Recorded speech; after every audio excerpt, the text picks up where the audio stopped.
Hello viewers, যারা class 8 পড়ছো, আজকে তাদেরকে আমি ফার্স্ট ইউনিট টেস্ট পরীক্ষার জন্য চলে এসেছি ইতিহাস সাজেশন। হ্যাঁ, তোমরা ঠিকই শুনেছো। আজকে তোমাদের বলে দেবো ইতিহাসের কোন কোন চ্যাপ্টার থেকে কোন কোন প্রশ্নগুলো ভালো করে গেলে অনেকটা তোমরা ইতিহাসে 30-এ 30 পাবে। তো দেখো তোমাদের কোন কোন চ্যাপ্টার রয়েছে পরীক্ষাতে। প্রথম পরীক্ষাতে রয়েছে ইতিহাসের ধারণা, আন্তঃশক্তির উত্থান, ঔপনিবেশিক কর্তৃত্ব প্রতিষ্ঠা, আর রয়েছে ঔপনিবেশিক অর্থনীতির চরিত্র। 4টে অধ্যায় তোমাদের পরীক্ষাতে থাকবে। ঠিক আছে, প্রথম অধ্যায় থেকে সেরকম কোনো প্রশ্ন দেয় না, প্রশ্ন সাধারণত দ্বিতীয়, তৃতীয় এবং চতুর্থ অধ্যায় থেকেই থাকবে। তো দেখে নাও কি কি প্রশ্ন করবে। ওকে, তো দেখো দ্বিতীয় অধ্যায় চলে এলাম। প্রথম অধ্যায় তোমাদের বললাম কিছু সেরকম প্রশ্ন নেই, তো দ্বিতীয় অধ্যায় থেকে দেখে নাও কি কি প্রশ্ন করবে। আঞ্চলিক শক্তির উত্থান, দ্বিতীয় অধ্যায়। প্রথমে দেখে নাও বড় প্রশ্ন, মুঘল সাম্রাজ্যের অবনতির কারণ কি ছিল। দেখে নাও পুরো উত্তর। তোমাদের পুরো উত্তর আমি দেখিয়ে দেবো, চিন্তার কোনো কারণ নেই। দেখে নাও ভালো করে। এই পর্যন্ত উত্তর শেষ হলো। ফারুশিয়ার ফরমান কি? ফারুশিয়ার ফরমানে ইংরেজরা কি কি সুবিধা লাভ করেছিল। দেখে না পুরো উত্তর। বইটা সরিয়ে তোমাদের পুরো উত্তর আমি দেখিয়ে দিলাম। এর পুরো উত্তর তোমাদের ঠিক এই পর্যন্ত শেষ হলো। পলাশী যুদ্ধের কারণগুলো কি কি। দেখে না পুরো উত্তর। বইটা সরিয়ে তোমাদের পুরো উত্তর আমি দেখিয়ে দিচ্ছি। এই পর্যন্ত এর পুরো উত্তর শেষ হলো। বক্সারের যুদ্ধের কারণগুলো আলোচনা করো, অথবা ইংরেজদের সঙ্গে মীর কাসিমের যুদ্ধের কারণগুলো কি কি ছিল লেখো। দেখে নাও পুরো উত্তর। বইটা সরিয়ে তোমাদের পুরো উত্তর আমি দেখিয়ে দিলাম। দেখে নাও। এর পুরো উত্তর তোমাদের ঠিক এই পর্যন্ত শেষ হলো। ভারতে ইংরেজ বণিকদের মানদণ্ড কিভাবে রাজদণ্ডে পরিণত হয় ব্যাখ্যা করো, অথবা 1717 থেকে 1765 খ্রিস্টাব্দ পর্যন্ত বাংলায় ইংরেজ শক্তির উত্থানের বিবরণ দাও। দেখে নাও পুরো উত্তর। ওটা সরিয়ে তোমাদের পুরো উত্তর আমি দেখিয়ে দিচ্ছি। দেখে নাও, ভালো করে দেখে নাও। যেভাবে পয়েন্ট করে লেখা আছে চেষ্টা করবে এভাবে পয়েন্ট করে লেখো। এরপরে প্রশ্ন 76-এর মনন্ত কেন হয়েছিল, এর ফলাফল লেখো। যেগুলো বড় প্রশ্ন আমি দিচ্ছি প্রত্যেকটা তোমাদের পরীক্ষাতে আসার মতো, এগুলো ভালো করে পড়বে, এগুলোই তোমাদের দেখে কমন পড়ে যাবে। দেখে নাও পুরো উত্তর। বইটা সরিয়ে পুরো উত্তর আমি দেখিয়ে দিচ্ছি। এই পর্যন্তের উত্তর শেষ হল। কে কত খ্রিস্টাব্দে স্বাধীন হায়দ্রাবাদ রাজ্যের প্রতিষ্ঠা করেন, এই সময় হায়দ্রাবাদের প্রশাসনে কি কি পরিবর্তন হয়। দেখে নাও পুরো উত্তর করবে। জগৎ শেঠরা ছিলেন বাংলার ভাগ্য নিয়ন্ত্রক, ব্যাখ্যা করো, অথবা জগৎ শেঠ কারা। দেখে নাও পুরো উত্তর। বর্গী কারা। দেখে নাও। ফারুশিয়ারের ফরমানের গুরুত্ব কি ছিল, এটা ভালো করে পড়বে। দস্তক কি? ইংরেজরা কবে কার কাছ থেকে দস্তক ব্যবহারের অধিকার লাভ করে। দেখে নাও। কোম্পানির ম্যাগনা কার্টা বা মহাসনদ কি? দস্তক ব্যবহারের ফলে কেন ইংরেজদের সঙ্গে নবাবদের বিরোধ হয়েছিল। ভেরি ভেরি ইম্পর্টেন্ট প্রশ্ন। দেখে নাও পুরো উত্তর। আলীনগরের সন্ধি কত খ্রিস্টাব্দে কাদের মধ্যে স্বাক্ষরিত হয়, এই সন্ধির শর্ত কি ছিল। দেখে নাও পুরো উত্তর। অন্ধকূপ হত্যা বলতে কি বোঝায়। পলাশী লুণ্ঠন কাকে বলে, করবে। ব্রিটিশ প্রেসিডেন্টদের কাজ কি ছিল, করবে। টিকা করবে সত্য বিলোপ নীতি এবং অধীনতামূলক মিত্রতা নীতি। এই দুটো নীতি ভালো করে দেখে নেবে। ঠিক আছে, এই নীতির বৈশিষ্ট্যগুলো কি কি ছিল, কোন কোন রাজ্য এই নীতি গ্রহণ করেছিল, এগুলো ভালো করে দেখবে। কবে কাদের মধ্যে বন্দিবাসে যুদ্ধ হয়েছিল, এই যুদ্ধের তাৎপর্য কি। দেখে নাও পুরো উত্তর। শর্ট কোয়েশ্চেন মোটামুটি যেগুলো লাল কালারে দাগানো আছে সেগুলো ভালো করে করবে। আবারও বলছি, প্রত্যেকটা প্রশ্ন এখানে হাইলাইট করা, পুরনো বই বলে। তবে তোমাদের এখানে যেগুলো লাল কালার পেন দিয়ে দাগানো রয়েছে সেই কটা প্রশ্ন ভালো করে যাবে। ঠিক আছে, লাল কালার দাগানো যত কটা প্রশ্ন এখানে দেখতে পাচ্ছ সব কটা প্রশ্ন কিন্তু গুরুত্বপূর্ণ রয়েছে, ভালো করে করবে। এগুলো আমি আর পড়ছি না, ভিডিওটা অনেকটা লং হয়ে যাবে। এগুলো তোমাদের আগেও দেওয়া ছিল, যারা কিন্তু অনেক আগে থেকে পড়ছো তারা তো জানো এগুলো আগে দেওয়া ছিল, এবং যারা নতুন তাদের বলে রাখি ক্লাস 8 প্লেলিস্ট ফলো করবে। সেখানে দেখবে ক্লাস 8-এর এই চ্যাপ্টারটা, অর্থাৎ দ্বিতীয় অধ্যায় থেকে আমি সাজেশন প্রশ্ন যেমন চ্যাপ্টার ওয়াইজ দিয়েছি সেখানে কিন্তু এগুলো দেওয়া ছিল। ওকে, যারা নতুন তাদের ক্ষেত্রে বলছি লাল কালি পেন দাগানো প্রশ্নগুলো ভালো করে পড়ো। ওকে, পরীক্ষা তোমাদের 30-এ হবে ঠিকই, বাট শর্ট কোয়েশ্চেন তোমাদের কিন্তু থাকবে। তাই যেগুলো শর্ট কোয়েশ্চেন এখানে দাগানো দেখতে পাচ্ছ, দাগানোগুলো লাল কালার পেনে, সেগুলো প্রত্যেকটা কিন্তু গুরুত্বপূর্ণ রয়েছে, ভালো করে পড়বে। আমি চাই যে বাজার আমার এই ভিডিও দেখছো প্রত্যেকেই তোমরা 30-এ 30 ইতিহাসে পাও। ঠিক আছে, ভালো করে দেখে নাও। বইটা সরিয়ে তোমাদের পুরো উত্তর দেখিয়ে দিচ্ছি। আর হ্যাঁ, অনেকেই কমেন্টে করছো অঙ্কের সাজেশন দিতে। অঙ্কের সাজেশন দেওয়া হয়ে গেছে, তোমরা অলরেডি আমার চ্যানেলে এসে প্লিজ ফলো করে ক্লাস 8 ফলো করবে, দেখবে ক্লাস 8-এর অনেকগুলো সাজেশন মানে দেওয়া হয়ে গেছে। সেখানে অঙ্ক দেওয়া হয়ে গেছে, ইংরেজি দেওয়া হয়ে গেছে, অবশ্যই কিন্তু এসে দেখে নিও। বাংলা দেওয়া হয়ে গেছে। তো এই হলো সাজেশন প্রশ্ন দ্বিতীয় অধ্যায় থেকে, এগুলো ভালো করে করবে। এরপর দেখো তৃতীয় অধ্যায় ঔপনিবেশিক কর্তৃত্ব প্রতিষ্ঠা। কি কি করবে এখান থেকে দেখে নাও। ব্রিটিশ প্রেসিডেন্সি ব্যবস্থা বা ব্রিটিশ ইস্ট ইন্ডিয়া কোম্পানি কেন প্রেসিডেন্সি ব্যবস্থা গড়ে তোলে, ভালো করে করবে। ঠিক আছে, দেখে নাও পুরো উত্তর। বইটা সরিয়ে তোমাদের পুরো উত্তর আমি কিন্তু দেখিয়ে দিচ্ছি। যাদের বই নেই তারা এখান থেকে উত্তর দেখে নিতে পারো। তাদের বই আছে, তারা দাগিয়ে নেবে। এরপরের প্রশ্ন, রেগুলেটিং অ্যাক্ট কত খ্রিস্টাব্দে পাশ হয়? এই আইন কোম্পানির কার্যকলাপের উপর কিভাবে হস্তক্ষেপ করে? দেখে না পুরো উত্তর। বইটা সরিয়ে পুরো উত্তর আমি দেখিয়ে দিচ্ছি। এর উত্তর তোমাদের ঠিক এই পর্যন্ত শেষ হলো। লর্ড কর্নওয়ালিসের বিচার ব্যবস্থায় সংস্কারের উদ্দেশ্য কি ছিল? তিনি বিচার ব্যবস্থায় কি সংস্কার করেন? দেখে নাও পুরো উত্তর।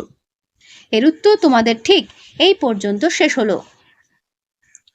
ওয়ারেন হেস্টিংস ও কর্নওয়ালিসের বিচার ব্যবস্থার সংস্কার তুলনামূলক আলোচনা করো। ওই সংস্কারগুলোর প্রভাব ভারতীয়দের ওপর কিভাবে পড়েছিল? দেখে নাও পুরো উত্তর। বইটা সরিয়ে পুরো উত্তর তোমাদের সামনে আমি তুলে ধরছি, দেখে নাও। চার্লস উডের প্রতিবেদনে কি বলা হয়েছিল? এর ফল কি হয়েছিল? দেখে নাও পুরো উত্তর। বইটা সরিয়ে পুরো উত্তর আমি দেখিয়ে দিলাম। জরিপ কি? প্রাক কোম্পানি আমলে কোন কোন দেশীয় শাসক জমি জরিপ করেন? কোম্পানির আমলে কে কবে জমি জরিপ করেন? এর ফল কি হয়?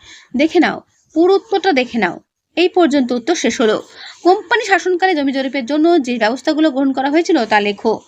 করবে, ভালো করে করবে। যা যা প্রশ্ন আমি বলছি এগুলো প্রত্যেকটা প্রশ্ন গুরুত্বপূর্ণ রয়েছে, এগুলো করলেই কমন পাবে। দেখে নাও পুরো উত্তর। এই এক একটা বড় প্রশ্ন পড়লে ছোট ছোট প্রশ্ন এখান থেকে তৈরি হয়ে যাবে। যেমন ধরো ইজারাদারি ব্যবস্থা বলতে কি বোঝো, এটা ভালো করে পড়লেই পেরে যাবে। এরপর চলে এসো কোম্পানি শাসনের সঙ্গে জমি জরিপের সম্পর্ক কি ছিল? ইজারাদারি ব্যবস্থা বা বন্দোবস্ত চালু করা ও তা তুলে দেওয়ার পিছনে কি কি কারণ ছিল? দেখে নাও ভালো করে, করবে। এর পুরো উত্তর তোমাদের ঠিক এই পর্যন্ত শেষ হলো। ইজারাদারি ব্যবস্থা বা পাঠশালা বন্দোবস্ত বলতে কি বোঝায়? ইজারাদার কাদের বলা হয়? এই বন্দোবস্তের ত্রুটি কি ছিল? দেখে নাও পুরো উত্তর। বাংলা প্রেসিডেন্সি কোন কোন অঞ্চল নিয়ে গড়ে উঠেছিল? 2 নম্বরের জন্য ইম্পর্টেন্ট প্রশ্ন। রেগুলেটিং অ্যাক্ট এর গুরুত্ব ও পিটের ভারত শাসন আইনের গুরুত্ব। করবে। বোর্ড অফ কন্ট্রোল কেন প্রতিষ্ঠিত হয়? দেখে নাও পুরো উত্তর। কোম্পানি পরিচালিত আইনি ব্যবস্থাকে সুসংহত করার ক্ষেত্রে লর্ড কর্নওয়ালিস কি কি ভূমিকা নিয়েছিলেন? কখন, কেন বা কখন কোন আইনে কলকাতায় সুপ্রিম কোর্ট প্রতিষ্ঠিত হয়? আইনের শাসন বলতে কি বোঝায়? করবে। এশিয়াটিক সোসাইটি কেন প্রতিষ্ঠা করা হয়? দেখে নাও পুরো উত্তর। শ্রীরামপুর ত্রয়ী বলতে কি বোঝো? ভারতে শিক্ষা বিস্তারের ক্ষেত্রে তাদের ভূমিকা কি ছিল? দেখে নাও পুরো উত্তর। চুইয়ে পড়া নীতি বলতে কি বোঝায়? মেকলে মিনিট বা মেকলে প্রস্তাব কি? চার্লস উড কে ছিলেন? তিনি স্মরণীয় কেন? উডের প্রতিবেদন বলতে কি বোঝো? কোম্পানির শাসনে জরিপের ক্ষেত্রে জেমস রেনেলের ভূমিকা কি ছিল? নারী শিক্ষা বিস্তারে বেথুন সাহেবের অবদান লেখো। শর্ট কোয়েশ্চেন যে কটা হাইলাইট করা রয়েছে সেগুলো প্রত্যেকটা ভালো করে করবে। এগুলো আমি একটাও বাদ দিতে পারবো না, কারণ তোমাদের পরীক্ষাটা কিন্তু শর্ট কোয়েশ্চেন থাকবে। এক একটা স্কুলে এক এক রকম প্রশ্ন তোমাদের কিন্তু দেবে, তাই সবার জন্য কিন্তু আমাদের সবকটা শর্ট কোয়েশ্চেন করতেই হবে। তো শর্ট কোয়েশ্চেন যেগুলো দেখতে পাচ্ছ তোমাদের সামনে তুলে ধরছি, দাগানো হাইলাইট করে, সেগুলো প্রত্যেক শর্ট কোয়েশ্চেন ভালো করে করবে। ভিডিওটা পজ করে একবার দেখে নেবে কি কি শর্ট কোয়েশ্চেন এখানে রয়েছে। ঠিক আছে, আমি যা যা দিচ্ছি সেগুলো প্রত্যেকটা কিন্তু ইম্পর্টেন্ট রয়েছে, এগুলো ভালো করে করবে। ওকে, দেখে নিলে। বইটি সরিয়ে তোমাদের পুরো আনসার সমেত আমি দেখিয়ে দেবো, চিন্তার কোনো কারণ নেই। তোমরা কিন্তু ভালো করে একবার দেখিয়ে নিয়ে শর্ট কোয়েশ্চেনগুলো কি কি হবে। যে বাজারে ভিডিওটা দেখছো আমি চাই তোমরা প্রত্যেকেই 30-এ 30 পাও ইতিহাসে, ঠিক আছে? এবং তোমাদের যারা বন্ধু রয়েছে তাদের কাছে এটা শেয়ার করে দিও, তাহলেই আমার কষ্টটা সার্থক হবে। এরপর চলে এসো চতুর্থ অধ্যায়। চতুর্থ অধ্যায় ঔপনিবেশিক অর্থনীতি চরিত্র। দেখো এখানে কি কি করতে হবে। অনেকে হয়তো স্কুলে 3য় অধ্যায় পর্যন্ত রয়েছে, তারা 3য় অধ্যায় পর্যন্ত দেখে নেবে। যাদের চতুর্থ অধ্যায় রয়েছে তারা চতুর্থ অধ্যায় দেখে নেবে, ঠিক আছে?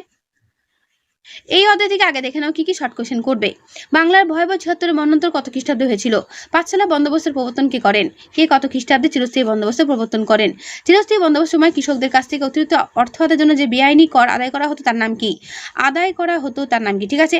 চিরস্থায়ী বন্দোবস্তের অপর নাম কি? রায়তরি বন্দোবস্তের অন্যতম উপকার কে ছিলেন? প্রত্যেকটা প্রশ্ন ইম্পর্টেন্ট কিন্তু এই চতুর্থ অধ্যায়ের। রায়তরি বন্দোবস্তের প্রধান শর্ত কি ছিল? করবে। তারপর দেখে নাও রেলপথ বসানোর, পণ্য রপ্তানির হার বৃদ্ধি এবং কৃষির বাণিজ্যকরণ প্রক্রিয়াকে একত্রে কি বলা হয়? অর্থনীতির আধুনিকীকরণ। কুলি কাহিনী প্রবন্ধ রচয়িতাকে। করবে। নীল চাষের জন্য বাংলা কৃষকদের যে অগ্রিম টাকা দিত নীলকররা, তাকে কি বলা হতো? প্রথম কবে 10 জন বাংলা কৃষকের দাদন নিয়ে নীল চাষ করানো হয়? ঠিক আছে, করবে। নীল চাষের মাত্রা কোন বিশেষ কারণে বৃদ্ধি করা হয়? করবে। দেখে নাও ভালো করে। বাংলার ওয়ার টাইলের কাদের বলা হয়? নীল বিদ্রোহের সময় ভারতের বড়লাট কে ছিলেন? দাক্ষিণাত্য হাঙ্গামা কোন সময় সংগঠিত হয়? শাহুকার কারা? কত খ্রিস্টাব্দে আইনি হিসেবে বায়নি করে ব্রিটেনের সুতির কাপড় ব্যবহার করে বন্ধ করে দেওয়া হয়? বাংলা কৃষকদের জমিদারি শোষণ থেকে রক্ষা করতে কত খ্রিস্টাব্দে টেনান্সি অ্যাক্ট প্রণয়ন করা হয়? ভালো করে করবে। অবশিল্পায়নের ফলে কোন কোন কুটির শিল্পের সর্বাধিক ক্ষতি হয়? দেখে নাও ভালো করে। বাংলার কোথায় কবে প্রথম পাটকল স্থাপিত হয়? রেলপথ ব্যবস্থার পরিকল্পনা কে করেন? করবে। ভারতের ডাক বিভাগে জনক কে ছিলেন? দেখে নাও। তারপরের প্রশ্ন, সম্পদের নির্গমন বলতে কি বোঝো? সম্পদ নির্গমের তত্ত্বটি কে প্রথম ভারতে প্রচার করেন? বড় প্রশ্ন দেখে নাও, মহাজনী কারবার কি? ঔপনিবেশিক শাসনে মহাজনী কারবার কেন বেড়ে যায়? দেখে নাও পুরো উত্তর। বইটা সরিয়ে তোমাদের পুরো উত্তর আমি দেখিয়ে দিলাম। ঠিক আছে? কৃষির বাণিজ্যিকীকরণের সঙ্গে কৃষক অসন্তোষতা বিদ্রোহের কি সরাসরি সম্পর্ক? সেই নিরিখে দাক্ষিণাত্যের হাঙ্গামাকে তুমি কিভাবে বিচার করবে? বাংলার বস্ত্রশিল্পের সঙ্গে কোম্পানির বাণিজ্য নীতির কি ধরনের সম্পর্ক ছিল? কেন দেশীয় ব্যাংক ও বীমা কোম্পানি তৈরি করেন ভারতীয়রা? দেখে নাও পুরো উত্তর। যেভাবে পয়েন্ট করে করে লেখা আছে চেষ্টা করবে এইভাবে পয়েন্ট করে করে লেখা, তাহলে লেখাটা ভালো হবে এবং নাম্বারও কিন্তু বেশি পাবে। ঠিক আছে, দেখে নি। ব্রিটিশ কোম্পানি একচেটিয়া বাণিজ্য বলতে কি বোঝায়? কোম্পানি একচেটিয়া বাণিজ্য থেকে অবাধ বাণিজ্য পরিবর্তনের কারণ কি ছিল? এর ফল কি হয়েছিল? দেখে না পুরো উত্তর। বইটা সরিয়ে তোমাদের পুরো উত্তর আমি দেখিয়ে দিলাম। ঠিক আছে, এগুলো ভালো করে করবে। এর উত্তর তোমাদের ঠিক এই পর্যন্ত শেষ হলো। ভারতের রেলপথ বিস্তারে লর্ড ডালহৌসির উদ্দেশ্য কি ছিল? অথবা ব্রিটিশ সরকারের ভারতের রেলপথ নির্মাণের উদ্দেশ্য কি ছিল?